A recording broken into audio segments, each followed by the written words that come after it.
회로이론 수업 들어갑니다. 1장 직류회로편을 피세요.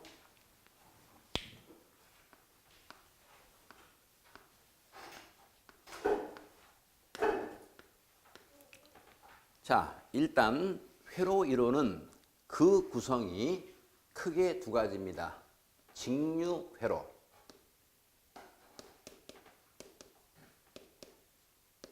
그 다음에 교류회로입니다. 내용의 구성을 보면은 거의 80% 정도가 교류회로고 약 20% 정도가 직류회로로 보시면 돼요. 실질적으로 20%도 안 됩니다. 거의 모든 내용이 교류회로로 보시면 돼요. 차츰 공부하겠지만 그 이유가 뭐냐? 직류는 내용이 평이하고 쉽습니다. 그 이유는 한마디로 얘기하면은 직류는 3에다가 4를 더한다. 무조건 7이죠. 근데 교류는 3에다가 4를 더하면은 이게 5가 나올 수도 있고 6이 나올 수도 있고 또는 7이 나올 수도 있고 그 다음에 중간에 5.1이 나올 수도 있고 5.5가 나올 수도 있고 이 3에다가 4를 더한 결과치가 수백 가지, 수천 가지가 될 수 있다는 얘기예요. 그 이유는 한마디로 직류회로의 해석은 스칼라라면은 교류회로의 해석은 방향까지를 고려한 벡터적인 해석이기 때문에 이 교류 파트가 어려운 거예요. 그래서 차츰 우리가 이제 배울 겁니다. 배울 텐데 그래서 우리 회로 이론 시간에 배우는 기본적인 내용은 거의 교류 파트로 보시면 돼요. 실질적으로 직류 파트의 기본적인 개념, 이론은 사실상 오늘 하루면은 거의 다 끝납니다. 나머지는 다 교류로 보시면 돼요. 그러면 이제 직류와 교류의 차이점이 뭐냐? 우리가 알고 있는 직류라는 것은 시간 t에 대해서요.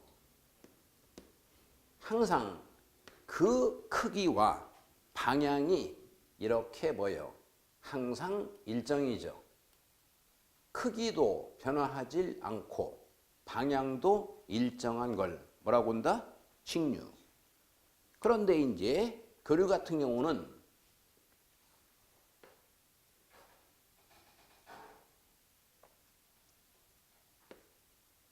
자, 시간 t에 대해서 교류 전압이나 교류 전류 같은 경우는 이런 식이죠. 이렇게요. 시간 t에 대해서 크기가 계속 변화할 뿐만 아니라 우리가 통상적으로 윗부분을 플러스라 한다면 아랫부분을 마이너스라고 표현하죠. 자, 직류의 대표적인 거 뭐가 있습니까? 바로 건전지죠. 건전지. 통상적으로 건전지 같은 직류 전압원을 표현할 때는 이런 식으로 표현을 합니다. 이렇게 긴 쪽이 플러스, 그 다음에 짧은 쪽이 마이너스. 근데 교류 같은 경우는 현재 이 강의실에 있는 천장에 형광등이 있죠. 이 형광등에 걸린 전압이 바로 뭐예요? 교류 전압원이죠. 통상적으로 교류 전압원은 이런 식으로 표현을 하죠. 동그라미에 교류 파형을 이렇게 집어넣죠. 맞습니까? 그래가지고 이제 여기다가 예를 들어서 형광등 같은 부하를 이렇게 연결을 하죠. 여기에 이제 부하를 이렇게 연결한다고 봐요. 그러면은 플러스란 의미는 전류가 이렇게 흐른다면은 마이너스는 이 방향이 이렇게 반전이 되는 거죠. 맞습니까? 그지만 자, 이렇게 건전지 같은 직류 전압원에다가 꼬마 전구 등을 이렇게 연결을 한다면 이 직류는 항상 한쪽 방향으로만 전류가 흐르는 거죠. 그리고 크기도 변한다, 안 변한다? 안 변한다. 일단 직류와 교류의 차이점이에요. 그래서 항상 이 교류는 방향을 고려를 하기 때문에 우리가 해석을 할 때 벡터적인 해석을 하는 거죠. 그래서 이게 복잡해지는 거예요. 그러면 이제 이와 같은 직류 교류에서 첫 번째 뭐가 나오느냐? 전류의 크기입니다.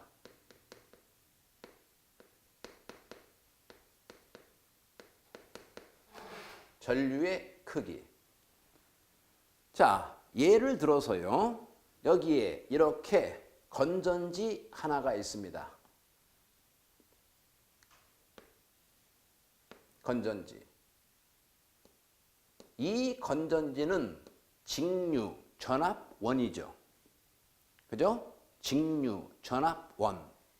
항상 전류가 흐를 수 있는 힘의 원천을 우리가 전압원이라는 표현을 쓰죠. 그 다음에 여기에 도선을 통해서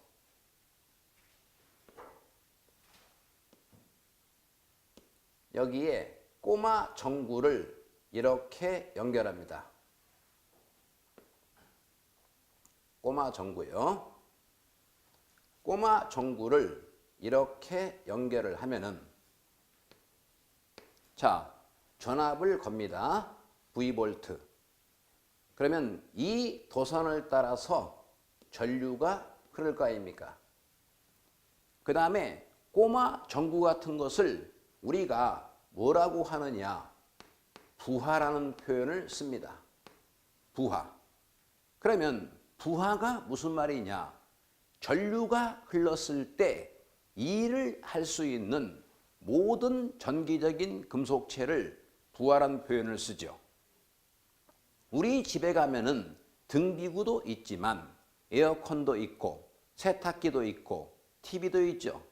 이렇게 전류가 흘렀을 때 일을 할 수 있는 모든 전기적인 금속체를 부하라 하는데 이 부하는 각각의 부하가 가지고 있는 특성에 따라서 똑같은 크기의 전압을 걸었을 때 전류가 얼마나 쉽게 흐를 수 없는가인 뭐가 있습니까? 뭐 저항이 존재하죠. 맞습니까? 저항이 존재하죠. 차츰 우리가 이제 이 저항에 대해서도 공부를 할 겁니다.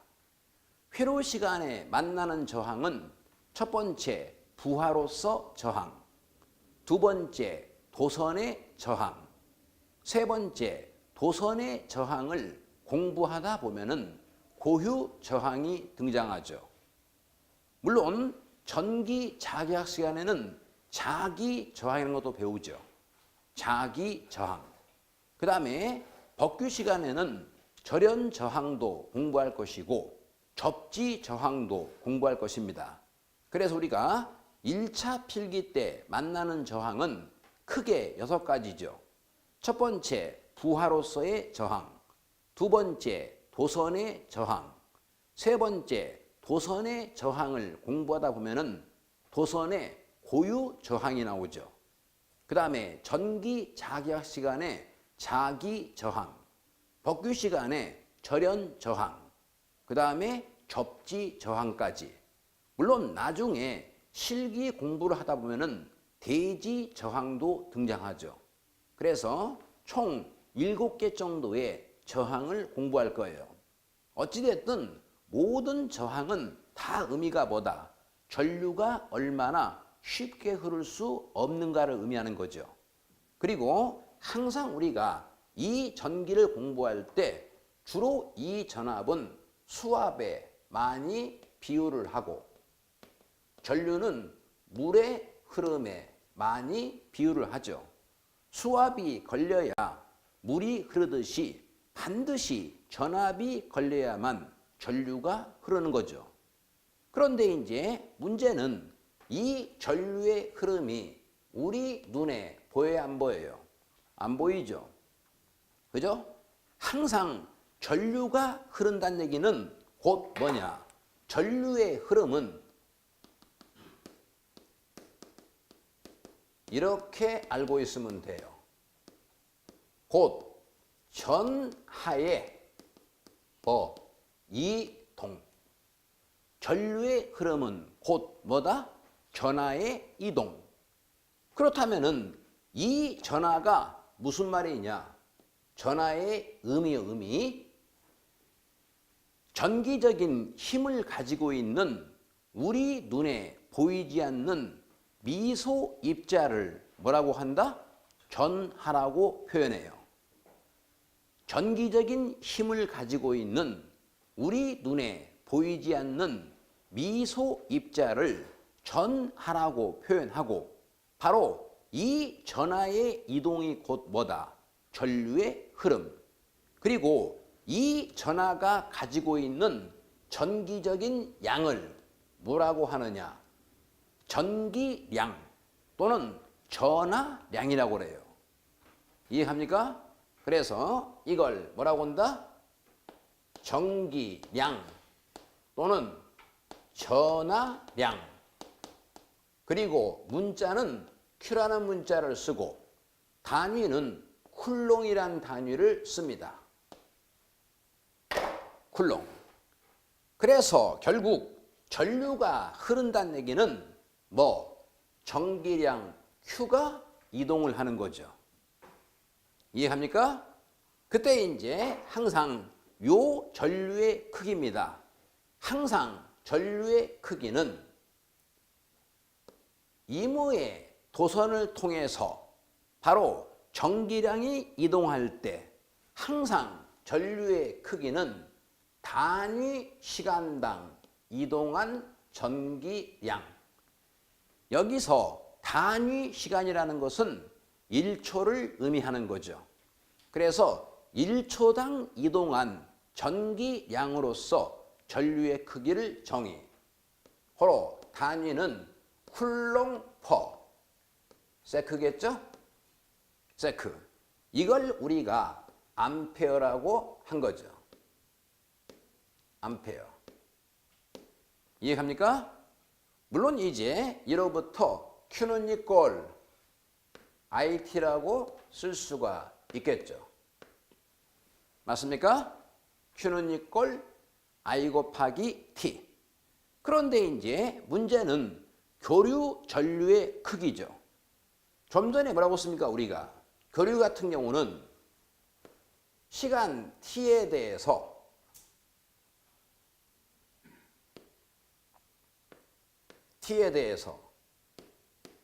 계속 이 크기가 이렇게 뭐합니까? 이제 변화하고 있죠. 그죠? 교류는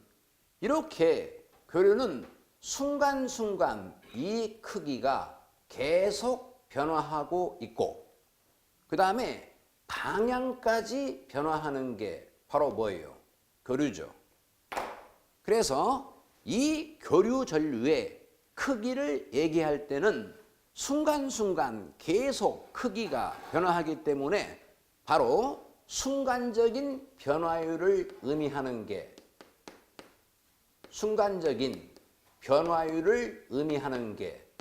우리가 수학적으로 이게 뭐예요? 미분이죠. 미분. 그래서 항상 미분식을 통해서 표현을 하죠. 그래서 교류 전류의 크기를 얘기할 때는 전류 I는 이제 dT분의 dQ. 편의상 교류는 소문자로 표현합니다. 편의상. 그래서 교류 전류의 크기를 얘기할 때는 이렇게 dT분의 dQ 미분식을 통해서 표현하죠. 원래 우리가요, 자, 고등학교 때 수학 시간에 미분이란 걸 공부하고 그 다음에 적분이란 걸 공부하죠. 자, 우리가 앞으로요, 전기를 공부함에 있어서 미분이나 적분 몰라도 관계없어요. 미분이나 적분을 몰라서 자율증 공부를 못한다. 그건 거짓말이에요. 물론 미분이나 적분을 수학적으로 알면은 공부하는데 훨씬 편하겠죠. 그지만 이건 개념만 아시면 돼요. 그리고 정의 나는 미분적분을 모르겠다. 까짓 거 포기하면 돼요. 왜요? 100문제 중에서 실제 시험에서 미적분을 통해서 푸는 문제는 어쩌다 한두 문제예요. 어쩌다. 그러니까 정의 어려우시면은 미적분은 안 해도 돼요. 단 의미 정도만 아시면 돼요. 대신 중요한 게 있어요. 바로 뭐냐? 우리가 전기를 공부함에 있어서 가장 중요한 게 뭐냐? 적어도 무리식 정도는 알아야죠. 루트 2, 루트 3 이런 것들. 그 다음에 두 번째가 뭐예요? 복소수. 그 다음에 세 번째가 뭐예요? 삼각함수. 기본기만 알면 돼요. 삼각함수도 삼각함수에 대한 미분이나 적분 이런 건 필요 없어요. 단 기본기만 알면은 전기 공부하는데 그리고 나중에 실기시험 볼 때까지도 전혀 지장이 없습니다. 한마디로 미분은 뭐 하는 겁니까? 나누는 거죠. 적분은요, 더하는 거죠. 둘이 무슨 관계? 반대 관계에 있는 거죠. 자, 예를 들자면 점을 더합니다. 더하면은 이게 뭐가 돼요?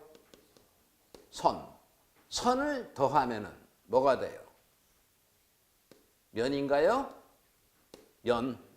면을 더하면은 뭐가 돼요? 최적, 부피가 되는 거죠. 맞습니까? 이렇게 더해가는 게 뭐예요? 적분이죠. 수학적인 기호로는 인테그럴 이런 문자를 쓰죠. 인테그럴. 그런데 이제 반대로 부피 최적을 나누면 뭐가 돼요? 면이 되고 면을 나누면 뭐가 돼요? 선을 나누면 뭐가 돼요? 점이 되는 거죠. 이걸 우리가 뭐라고 한다? 미분. 문자로는 D라는 문자를 쓰죠. 이해합니까? 그러니까 이 정도만 개념 잡으면 돼요. 그래서 예를 들어서 이렇게 선을 적분을 하면은 뭐가 돼요?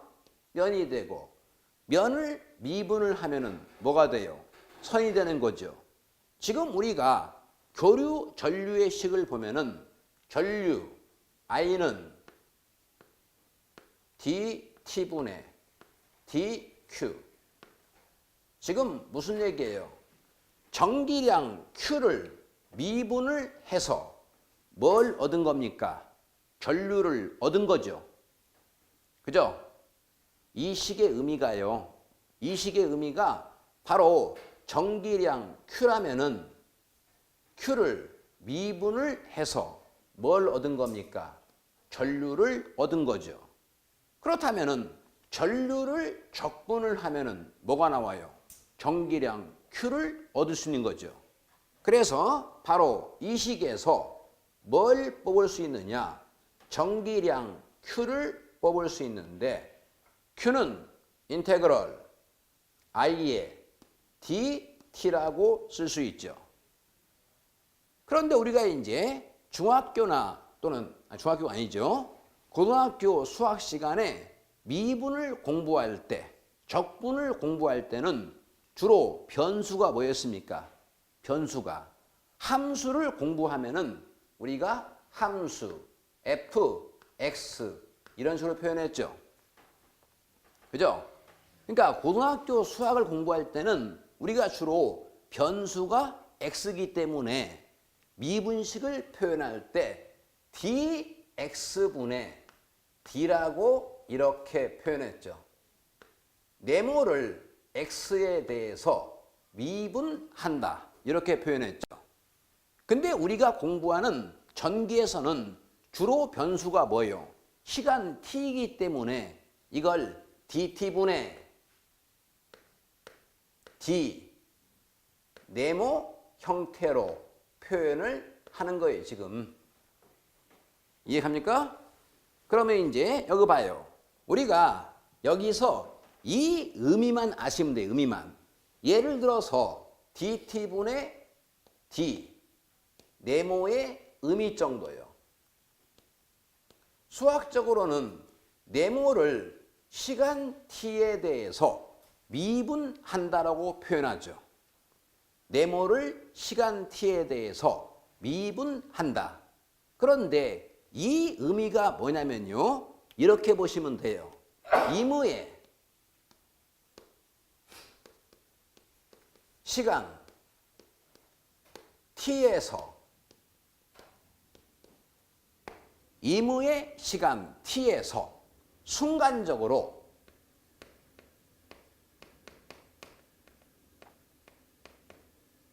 네모가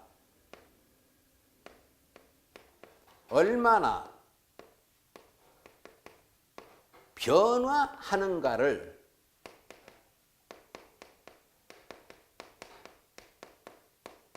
나타내는 것. 이렇게 알고 있으면 돼요. 임의의 시간 t에서 네모가 순간적으로 얼마나 변화하는가. 그래서 한마디로 뭐라고 할 수 있느냐. 미분은 순간적인 뭘 의미한다? 변화율을 의미하는 거예요. 순간적인 변화율. 그리고 이걸 그림으로 표현을 하면은 그림상에서는 얘가 접선의 기울기가 되는 거죠. 그래서 나는 미분이 도대체 무슨 말인지 모르겠다 하시는 분은 이 정도만 아시면 돼요. 옆에 있는 이 식 보세요. 지금 자, 전류 I가 dt분의 dq. 수학적으로는 전기량 Q를 시간 t에 대해서 뭐 한 겁니까? 미분한 거죠. 미분한 거죠. 근데 이 의미가 도대체 무슨 의미냐? 글자 그대로 여기에 대입만 하면 되는 거예요. 임의의 시간 t에서 순간적으로 전기량 Q가 얼마나 변화하는가에 따라서 교류 전류의 크기가 뭐요? 정이란 얘기예요. 옆에 있는 그림 보세요. 지금 이와 같이 교류 전류의 크기는 순간순간 계속 전기량의 크기가 달라진다는 얘기예요. 이해합니까? 그리고 요 개념에 의하면은 전기량 Q를 미분해서 전류를 얻었으니까 전류를 적분하면은 전기량 Q 나올 거 아닙니까? 이해가요? 그래서 전기량 Q 이와 같은 식을 뽑을 수 있는데 요 식은 여러분들이 반드시 기억을 하셔야 돼요. 이 식은. 그래도 산업기사 시험에서는 종종 계산 문제로 등장합니다. 계산 문제로 등장하니까 이 식은 반드시 암기하세요. 자, 그 다음에 이제 두 번째 이어서 뭐가 나오느냐? 전압의 크기입니다. 전압의 크기. 항상 우리가 여기 봐요. 옆에 있는 이 그림을 다시 보세요. 이 그림이요. 자, 이 그림을 보시면은 이렇게 V볼트에 전압을 걸어서 I 암페어의 전류가 흐른다.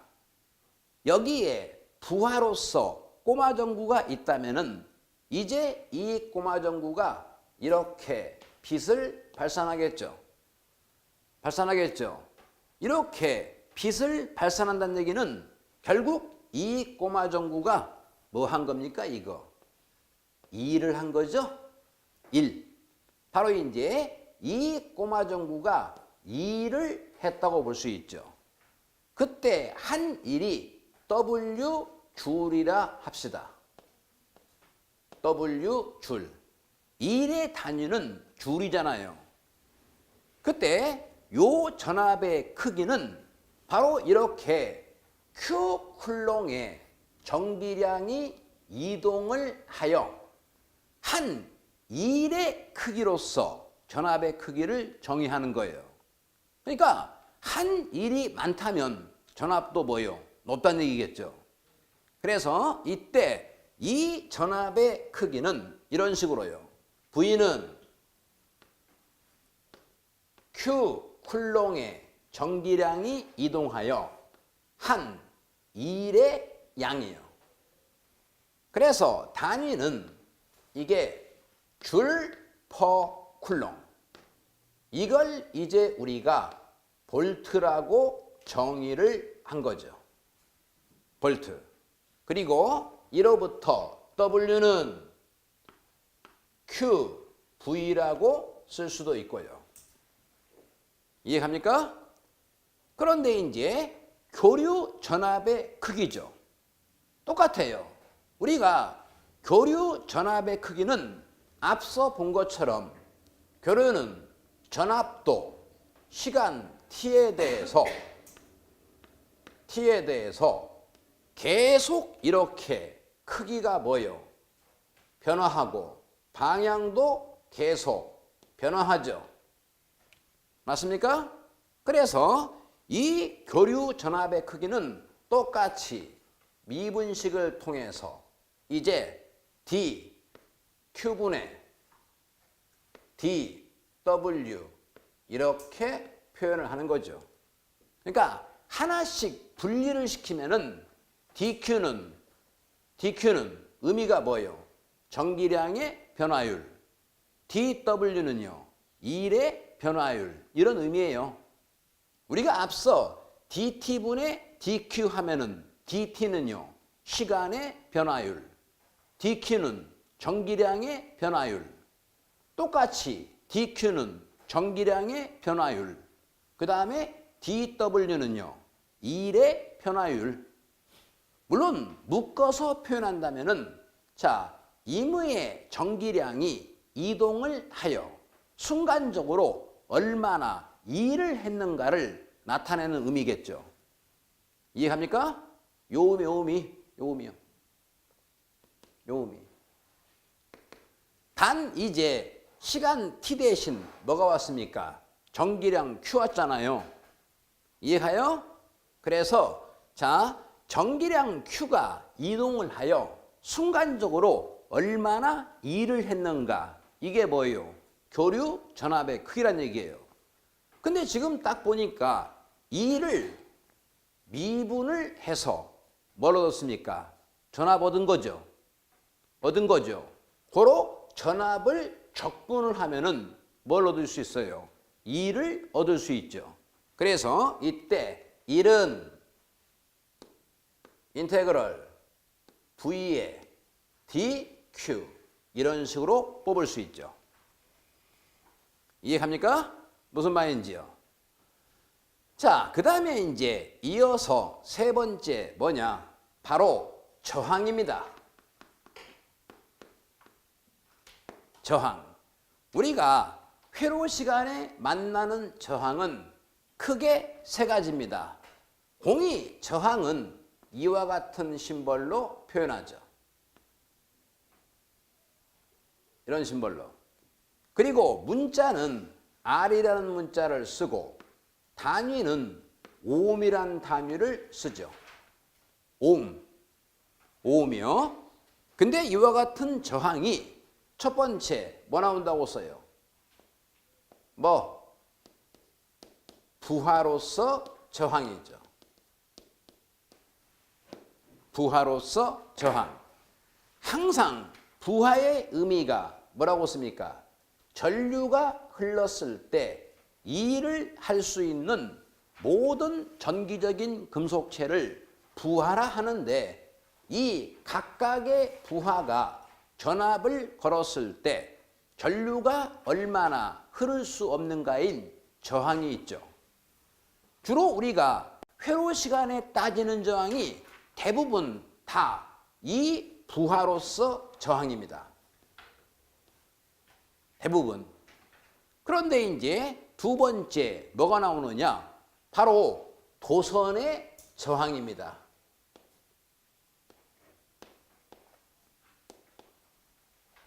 도선의 저항. 그리고 이 도선의 저항을 공부하면서 하나 고유 저항이라는 게 나오죠. 고유 저항. 그러면 이게 무슨 말이냐? 예를 들어서 이렇게 여기에 임의의 도선이 있습니다.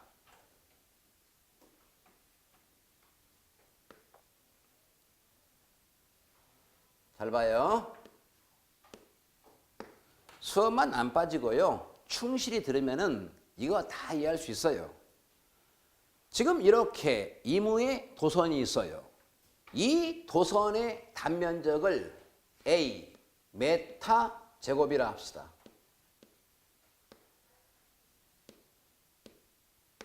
그 다음에 이 도선의 길이를 L 메타라고 합시다. L 메타. 이제 여기에 전류가 흐릅니다. 전류가요. 이때 전류가 얼마나 쉽게 흐를 수 없는가인 도선의 저항이에요.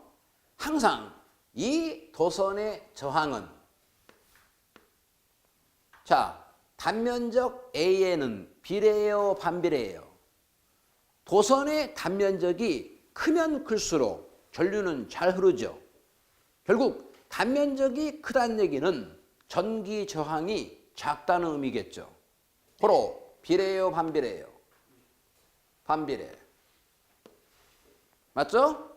단면적이 커지면 저항이 작다는 의미니까요. 그 다음에 이 도선의 길이가 길어지면 저항은 커지겠죠.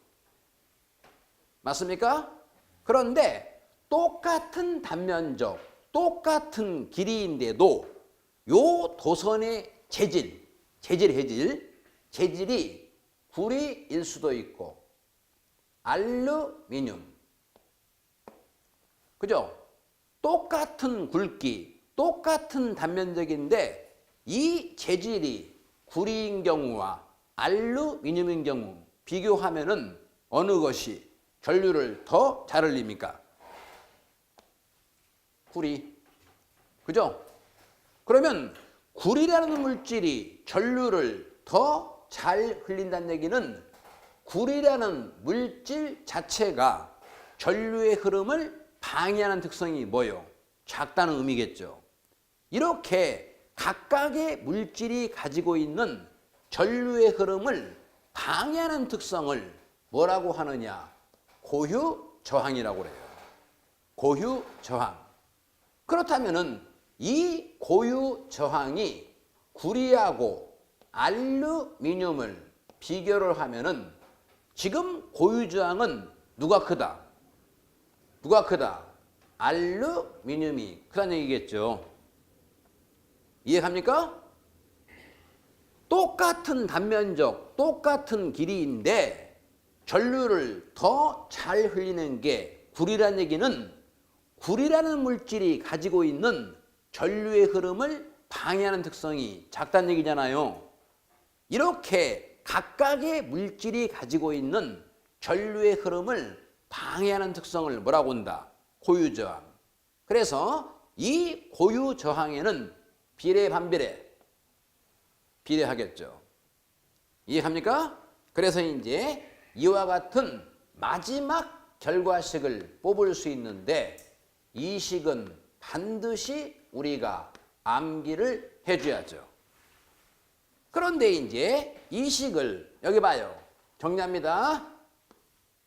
바로 로에 대해서 정리하면은 R, L분의 A라고 쓸 수 있죠. 맞아요? 자, 일단은 R은 단위가 뭐예요? 옴. A는 메타 제곱. L은 메타. 맞습니까? 이해가요? 그러면은 얘를 다시 한번 정리하면은 옴, 메타라고 쓸 수도 있는데 문제는 우리 주위에 있는 실제 전선은 단면적이 메타 제곱짜리 있어요, 없어요? 없죠? 거의 다 우리 주위에 있는 전선들은 요 단면적이 미리 제곱이죠?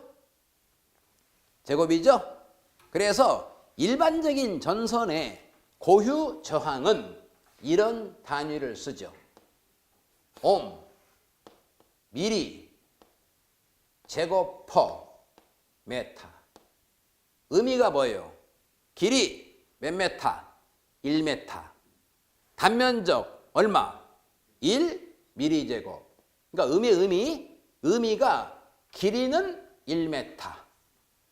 1메타. 단면적은 1 미리 제곱짜리 고유 저항이죠. 이 고유 저항이 항상 경동선일 때 경동선이 뭐고 연동선이 뭔가는 전력 시간에 해드릴게요. 일단 오늘은 경동선은 경은 딱딱할 경자예요. 연은 부드러울 연자예요. 전력 시간에 경동선과 연동선의 특징은 자세히 배울 겁니다. 배울 거니까 일단 오늘은 경동선은 좀 딱딱한 거, 연동선은 부드러운 거. 그래 주로 이 경동선은 용도가 옥외용이에요. 밖에 있는 지짐을 위해서 쓰는 것이 경동선이에요. 그 다음에 이와 같은 실내에서 쓰는 게 연동선이에요. 간단히 얘기하면은 우리가 탄광에서 금방 캐낸 구리를 조동이라고 그래요.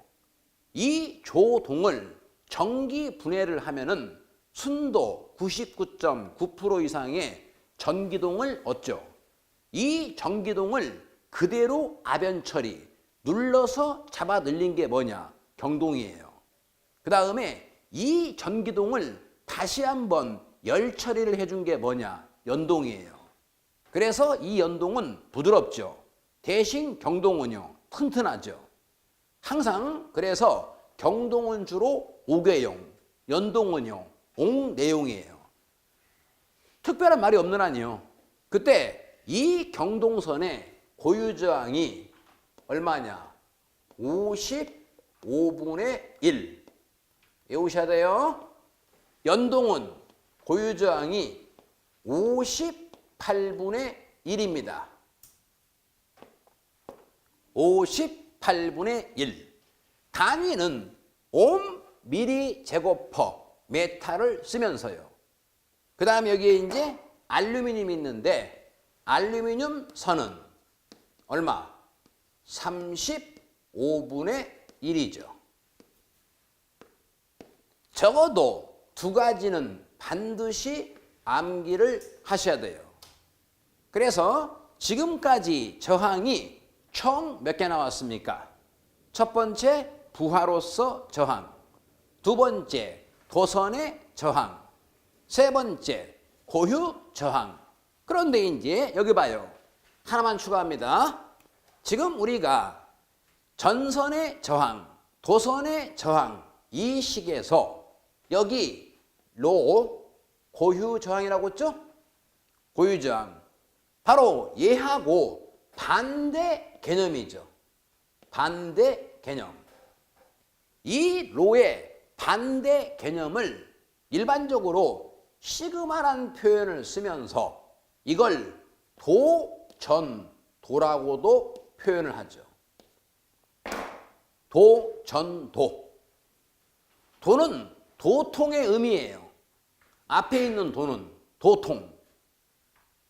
두 번째 전은요, 전류. 이건 정도. 그러니까 전류가 얼마나 잘 흐를 수 있는가를 이제 의미하는 거죠. 이해가요? 고유저항이 전류가 얼마나 잘 흐를 수 없는가 아닙니까? 반대니까 얘는 뭐예요? 전류가 얼마나 잘 흐를 수 있는가. 그래서 얘하고 얘는 무슨 관계? 무슨 관계? 환비례겠죠.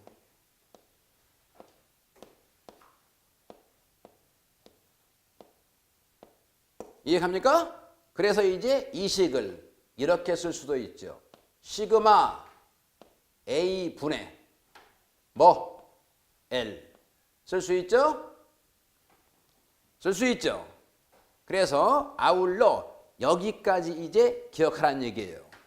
왜 그러냐면은 나중에 여러분들이 전기 자기학 시간에 자기 저항을 배우죠. 그때 자기 저항식은 이런 식으로 표현되죠. 뮤 A 분의 L. 뮤 A 분의 L. 우리가 전기 저항에서는 얘가 뭐라고요? 도전도. 얘는 투자율이라고 하죠. 얘는 철심의 단면적. 얘는 전선의 단면적. 얘는 전선의 길이. 얘는 자로의 길이죠. 그래서 아울러 이 두 가지도 지금 한 번 정도 봐두시라는 얘기예요. 그래서 우리가 이제 회로 시간에 만나는 저항은 이렇게 세 가지로 볼 수 있어요. 물론 이제 법규 시간에는 뭐 나온다고 했습니까? 절연 저항과 접지 저항이 나온다고 했죠. 그건 법규 시간이나 전력 시간에 보기로 하고요. 일단 여기까지가 전류의 얘기, 전압의 얘기, 그리고 저항 얘기입니다. 충분히 이해가죠? 그래서 이제 이와 같은 세 가지를 가지고 조금 뒤에는 이제 오음의 법칙을 들어갈 겁니다. 일단 여기까지 정리하고요. 쉬었다가 이제 오음의 법칙 들어갈게요.